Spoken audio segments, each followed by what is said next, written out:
Welcome back with another banger. It's the React Files. Hope you're having a good night. Let's get straight to it. Get your house in order. And this is your End Times News update. Civil unrest is spreading across multiple cities in England, where there's mass gangs armed with axes and hammers hunting down people in Britain that are protesting against open borders. We also have Iran deploying Russia's most powerful jamming communication system, their Murmansk BN. While we're speaking about Russia, they have called on its citizens to immediately leave Lebanon. So that means we have the US, Canada, UK, and now Russia telling all citizens who live in Lebanon to leave. That's not good. We also have Russia blocking the supply of nuclear fuel to India. And as of this recording, sirens are sounding in northern Israel. Hezbollah is active again, and it appears to be a massive rocket barrage. We also have the United Kingdom implementing a secret arms sale embargo on Israel. And at the same time, the IDF continues to attack Hezbollah terrorist targets in southern Lebanon. We also have the beast technology rising. The NFL announced this week that all 32 teams will be implementing facial recognition software to verify the identity of everyone in the stadium. Oh, how lovely. And while we're speaking about technology, Figure 02 humanoid robot to be released on 8/6. Man, it seems like we live in a movie right now. Oh yeah, but back to Russia. They will soon block Google, iOS, and Android. And apparently Russians attacked submarine, the B-237 Rostov-na Dinu was sunken by a Ukrainian attack. Not everybody can pronounce these names like I do, alright? And if that was not bad enough, 288 million leveraged crypto positions were liquidated in 24 hours. Man, the pain is coming to everybody. But remember guys, we do not allow this to cause fear or anxiety. We can rest in Jesus, allow him to guide us and discern everything going on, but things happening right now, they are escalating at such a crazy level. Every hour there's something new to talk about, something new to release and speak about. But we do not allow ourselves to get pulled into this world to allow fear to overtake us. We use this as urgency or as fuel to spread the gospel. Remember that we look up for our redemption draws near. And remember, at any moment this can all change and reverse. I mean, that is being hopeful because clearly the trajectory doesn't look good. But again, we want to always have an open mind to whatever happens. We do not want to have our minds already made up. We want to, be open here. But again, things are escalating. Get your house in order. Keep your eyes focused upon Jesus and allow him to guide you in every way. So with that, guys, I will continue to give updates when I see the information. I love you all so much. God bless, and remember, the just shall live by faith. Okay, holy breaking news. The government in Bangladesh has just been overthrown. I am not kidding. Here are the details. So, protesters have just stormed the Prime Minister's official residence, and they started filming themselves looting the palace and even eating her food in the kitchen. She has now resigned, and I'll get to why that's so massive in a second, and she's fled the country to India because the protests, which you've remembered I covered a few weeks ago, they kept on getting worse, they became even more deadly, and they refused to relent. So, for anyone that doesn't know, this is so incredibly massive because she has been the Prime Minister for Bangladesh for over 15 years. So if someone even a month ago said, she would step down to young protesters, predominantly students, demanding her resignation, a month ago, that would have been unthinkable. But today, it happened. It says what started as a political movement became a mass uprising, and there's even reports that the military was the one that put a lot of pressure on her to step down. In an address to the nation, the army chief general announced that an interim government will now run Bangladesh, and they called for calm. Absolutely wild times we're living in right now, and that's not even mentioning all of this stuff simultaneously happening in so many other countries. I'll keep you guys updated. Shout outs to Paige. Yeah, I remember him breaking the news in one of the earlier videos. But man, who would have seen this coming? They were in her kitchen, eating her chicken and the sides. Shout outs to Bangladesh. Am I the only person that sees what's happening right now? This behind me is absolutely nothing compared to everything that's happening in the Middle East right now. The Middle East is most likely where we're going to see US troops versus Russian troops. Let me show you why, and I'll tell you how to prepare. By the way, everything in this video is my opinion. It's all my analyzation based on the news itself. Right now, the United States is sending 4,000 Marines to the Middle East, but we're also sending the Lincoln Carrier Strike Group to the Middle East, but not even 2 days ago after the Lebanon strike, I believe we sent 2,500 Navy members as well. So far, we've sent 7,000 additional members of our military to the Middle East. Now remember, I told you this is not just Israel versus Iran, right? It is Israel versus Hamas, Hezbollah, Houthis, Yemen, Iran, Syria. Even Turkey is going to be sending troops to fight against Israel. Let me show you now where Russia comes into the situation. We have just caught Russia in the process of mass transportation of a whole bunch of weapons to Iran. But it's much worse. Iran's deployed Russia's most powerful jamming communication system in Iran. And remember a few months ago when the US was warning about space weapons in Russia? Now we're having major worries of EMPs from Iran or Russia. It gives me leave the world behind vibes. And for the last 2 days, all countries are warning their citizens to leave Tel Aviv. I believe Iran's supreme leader said it's going to be non-existent. The UK embassy is now calling on British nationals to depart and send them to Lebanon. Wake up, this is all of NATO versus all of BRICS. What Hezbollah is doing right now is nothing but a mere joke compared to what's about to happen. And if you're like, what's taking so long? They had 24 hours grieving of their political leaders. And don't forget, there's a non-stop flow of Russian military transport planes landing in Iran. I bet you they have a ton of military on those planes as well. Y'all, come on. Here we go. Wake up. Now quickly, how do we prepare? Now first, it is not financial advice. So BRICS called on the Middle East to tell them to stop using the US dollar, and all of a sudden we see that our stock market is crashing for 2 days straight. Which means, put your money in a safe place, please read between the lines. Now of course we had the preemptive selective draft letters go out, right? So if you have a real disability, if you have a real part of you that's messed up of why you can't, hurry up and get your doctor's note. There's no such thing as coincidences. Wake up again. Now, with problems with the petrodollar and problems in the Middle East, it means everything's going to become more expensive. Because everything needs gas for transport. So stock up on food, water, anything you think you may need. Finally, the most important part. Make sure you're ready with Jesus, because there is nothing saying they can't come over here right now. They, any member of BRICS. And whatever you do, do not forget about the worrisomeness of the Russian Veterans Calendar for this year 2024 and their November page. Them at our capital. I've been showing you guys this all year. Anyways, get ready and share the message to other people you know to get them ready. It's always better to be safe than sorry, so get prepared. Because either way, we are close.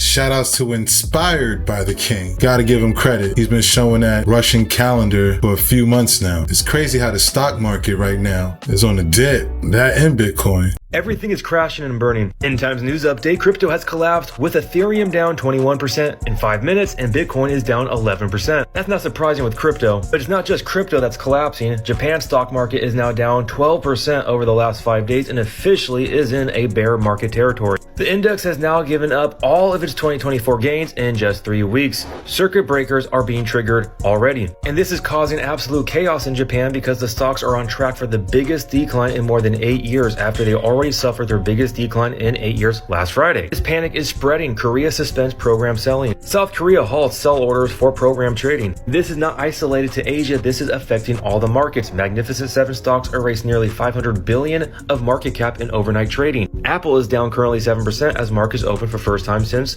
Berkshire Hathaway announced their sale. And the Nasdaq is down 6.5% away from bear market territory. While the financial system is crashing and burning, we also have geopolitics crashing and burning. Hezbollah, Iran will respond in a way that crosses Israel's red lines. We also have Israeli media reports an underground bunker in Jerusalem has been prepared where senior leaders can remain for extended periods in case of a prolonged conflict. That makes me think of Revelation 6:15 in the kings of the earth, the great men, the rich men, the commanders, the mighty men, every slave and every free man hid themselves in the caves and in the rocks of the mountains and said to the mountains and rocks, fall on us and hide us from the face of him who sits on the throne and from the wrath of the Lamb. So it clearly seems like this world is crashing and burning right in front of our eyes, but that is why we follow 1 John chapter 2 verse 15 that we do not love this world nor the things in this world, because this will all fade away, but the love of the Father endures forever. And since we love the Father, we love his word and we look to his word and we can see prophecy being fulfilled right in front of our eyes. And the testimony of Jesus Christ is the spirit of prophecy, Revelation 19 verse 10.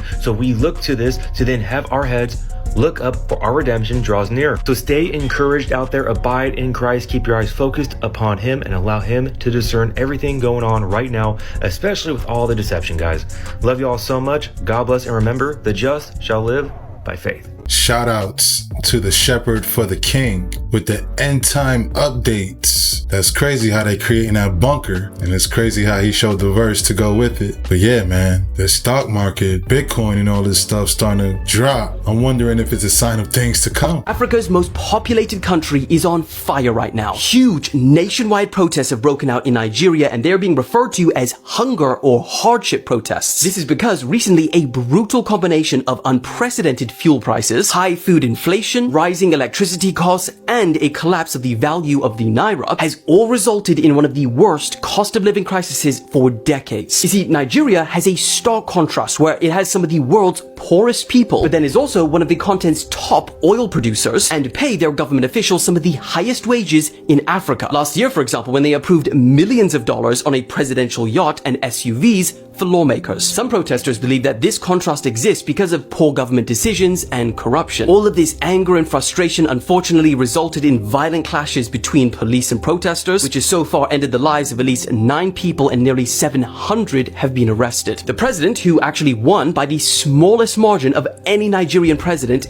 ever, ordered a 24-hour curfew and called for an end to the protests. The military also threatened to intervene if the unrest continues to grow. And if it does, as always, I'll keep you guys updated. Keeping us up to date. Shout out to Dylan Paige with what's going on. Shout out to Nigeria. I feel like the world is so much going on. It's on fire right now. CNN just got caught using AI to try to make the crowds at a Kamala Harris event look bigger. Let me introduce you to Catherine Rampell. She works for the Washington Post and is a commentator on CNN. And this was the image she posted. She said, "Scenes from the Harris fundraiser in Pittsfield, Massachusetts." Then people started noticing some little issues with this photo. And she said, getting spam claiming these photos are AI. Not sure why I'd use AI to create a crowd of people in downtown Pittsfield. Then people started zooming in. The fuck is going on with that road sign? How does that happen? Someone explain to me how they can put their hands through the fucking sign? And what fucking language is this? Like, it's very obvious. This is all fake. Like, they tried to take a tiny crowd at her fundraiser and make it some big event using AI. We're now at the point that in the last 2 days alone, he caught MSNBC editing a Joe Rogan clip to make it sound like he supported Kamala Harris, when actually he was talking about Tulsi Gabbard. Now we got CNN using AI to make it look like people give a shit about Kamala Harris. It has become very clear that the mainstream media is willing to lie directly to your face. It's up to you whether or not you're going to take it. Is that a flag or a man to the left? It says man. And then if Hughes Crooks comes up,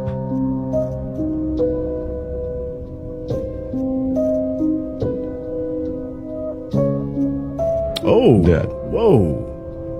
Whoa. Look again. So,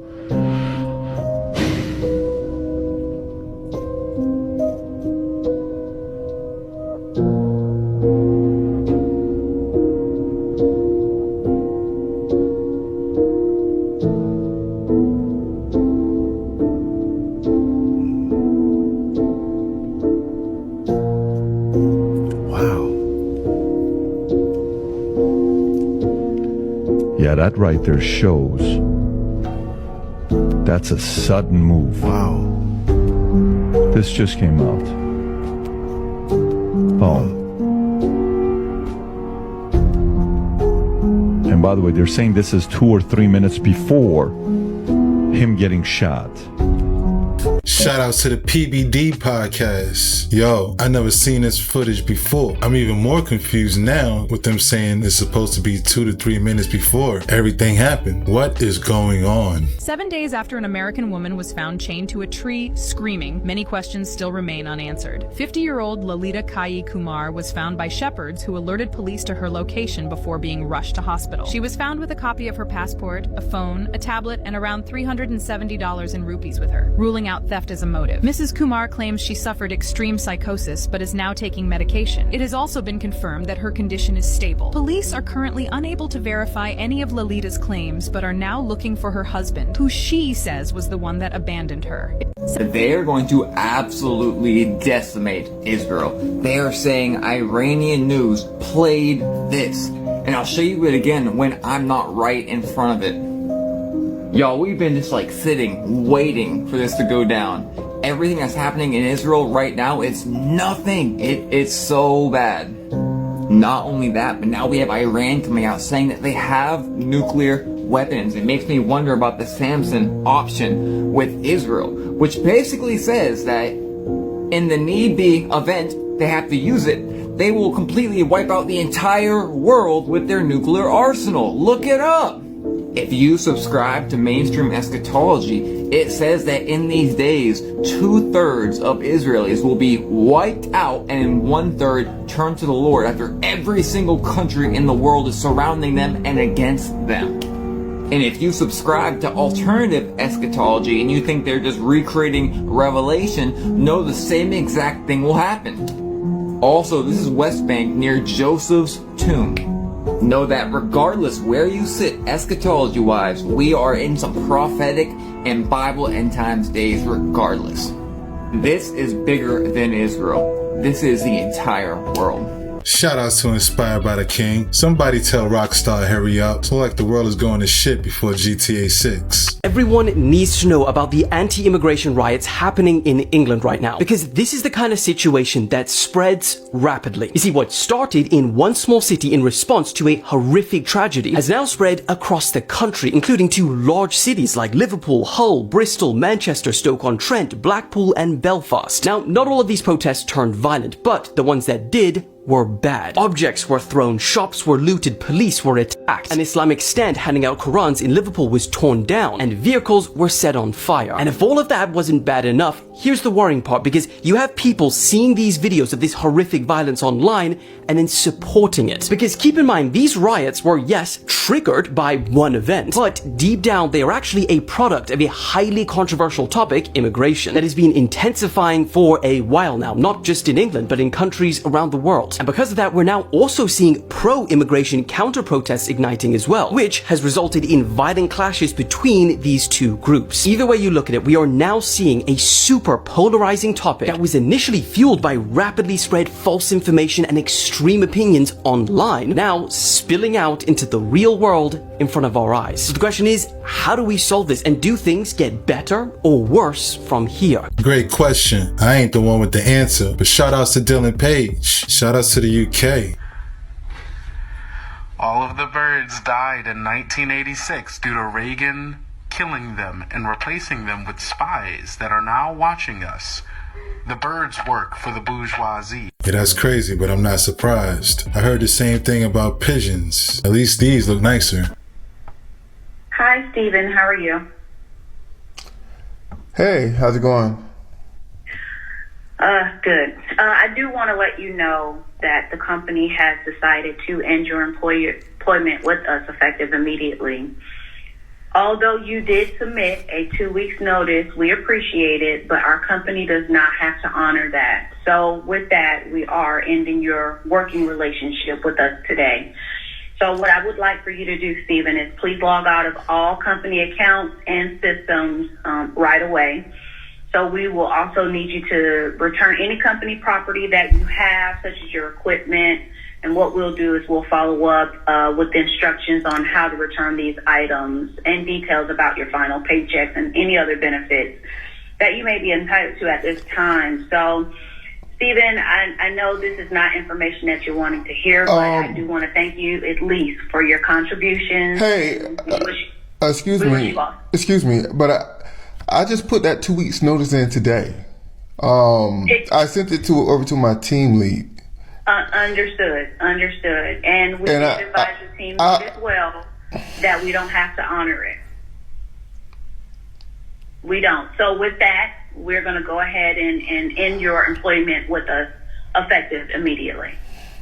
Shout out to Randy Jenkins. Yo, that's crazy. Employers no longer have to honor the 2 week notice. For some, the last day will be the first day of the new job. They still gotta pay them for them 2 weeks. Last night, Mr. Beast posted for the first time since the Ava Chris Tyson situation. And honestly, I didn't expect the reaction to be this big. People have been showing that he's been mass deleting comments in real time that mention anything about the Chris situation. But in efforts to stop that from dominating the comment section, it's only made it go more viral, because now now, Mr. Beast deleting comments has blown up across all social media platforms. People have been using Chrome extensions to see what the like to dislike ratio is, and it's currently on 2.9 million likes and 2 million dislikes. And even Ryan Trahan is now being dragged into this controversy, because the top comments on his video read, "Not a good time, Ryan," and yeah, timing of this video, ain't it, Chief? And the dislike ratio on that video has become one of the highest on his entire channel, despite it only being posted 24 hours ago. I mean, honestly, I never thought I'd say the words, but are we somehow witnessing the cancellation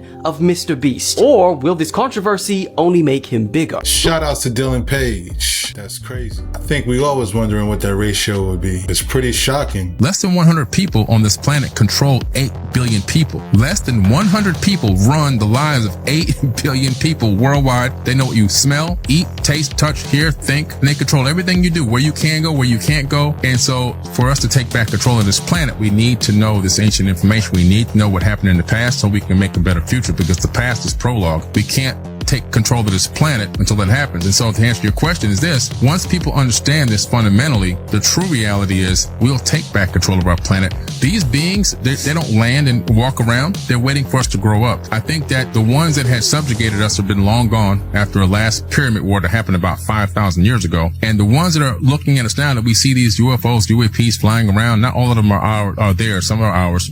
But the ones that are from other places, they're watching us and they're looking and they're saying, you know what? They're still crawling. They're not ready for us yet. When they learn how to walk, when these 8 billion take back control of their planet and stop allowing less than 100 people to put a boot on their neck and divide them, and all these divide and conquer tactics, they don't love one another. They don't respect one another. They don't respect even themselves. When they grow up past that level, they almost show up. And that's a wrap. Hope you enjoyed tonight's rabbit hole. If you haven't already, please take a second just to smash that like, subscribe, ring that notification bell, just to make sure algorithm know what's up. So what we gonna do, y'all? That's right. Run these numbers up. Thanks again. Until next time.